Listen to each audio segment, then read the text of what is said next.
The Acetate story from C2E2 2022 with Black Flag Comics essentially creating bootleg covers, making their own acetate covers from Clayton Crain and putting them on like a bunch of old facsimile editions of the first appearance of Miles Morales, then selling them for a boatload of money. Created a lot of controversy. First, it was influencers cutting the line, YouTubers cutting the line, buying comic books in bulk in front of the customers.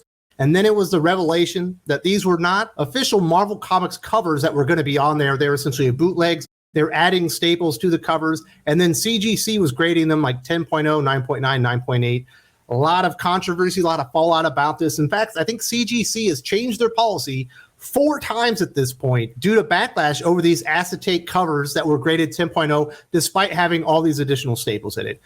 The story has not died, and today it took a really, really strange turn. And I must say, I do feel for Jason Wallace, the owner of Black Flag Comics, and my heart kind of goes out to him. I know a lot of people aren't very happy with him right now, and I did see people taking some shots at him in comments of some of the videos that are up right now where he talked about, provided a little bit of update on Acetate itself, but also dropped the bombshell that apparently his wife and Clayton Crain have, I guess, shacked up and took off. Like his wife left him for Clayton Crain, the artist.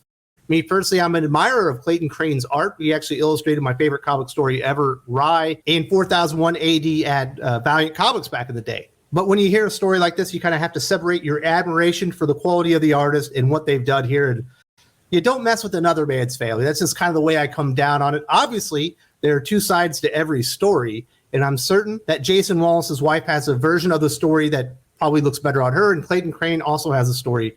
But what he also gave away during this 11-minute video, which appears it was uploaded, I think, on Whatnot, or maybe it was Facebook, and then somebody uploaded it to YouTube, is that it actually wasn't, according to Jason Wallace, his idea to do these acetate covers that got them so much negative attention has really hurt the reputation of Black Flag Comics within the comic book collecting community.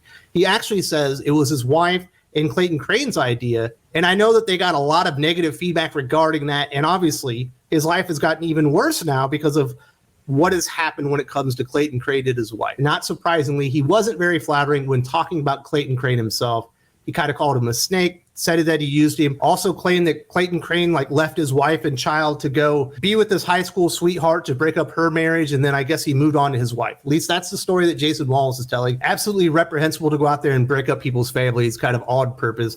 Jason Wallace also at one point during the video where he's talking about everything that happened, claims that he may have pulled a firearm on Clayton Crain, getting him off his property. Hopefully he lives in the South. I think Black Flag Comics is actually in South Carolina, so he's probably okay with that one. But it's serious stuff, and he definitely has no love lost for Clayton Crain at this point. Although that is Jason Wallace's side of the story. We haven't heard from Clayton Crain since. He has been pretty much radio silent, but the man seemed very distraught, not surprisingly. You can go and find the video if you would like, but it's kind of hard to watch, to be completely honest. Myself, I just had my 7-year anniversary, and I can't imagine what would happen if someone broke up my family or my wife decided to leave me. I think I would be quite distraught, and I would probably be in even worse shape than Jason Wallace is right now. He did talk a little bit about the future of Black Flag Comics. At first, it kind of sounded like maybe Black Flag was going to go out of business or something like that. That's kind of what it sounded like a little bit at the beginning. But towards the end of the video, he did say that Black Flag Comics will continue and they'll be stronger than ever in the future, and that he's going to kind of go back to his comic book roots and really rebuild the shop, I guess, from the ground up. There was a lot of damage done to the reputation of Black Flag Comics due to these acetate covers.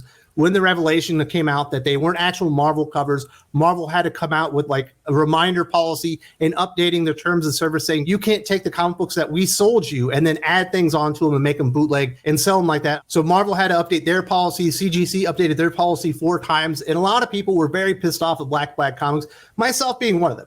I can understand what Jason Wallace and Black Flag Comics were doing with these covers, but I don't think it's good for the collector market. One of the few things really working right now in comic books to add that kind of ambiguity as to whether or not you're receiving an official cover from Marvel or DC, or is this a bootleg cover in CGC or grading them and stuff like that. I thought it was poor form on the part of Black Flag and CGC, Clayton Crain, everyone involved. But at this moment, like I said, my heart goes out to Jason Wallace. I hope he's able to stabilize everything that's going on with Black Flags, rebuild the reputation. I'm very sorry to hear what happened as a father and husband myself. I can't even imagine what you're going through right now, but if you want to talk to somebody, you can reach out to me.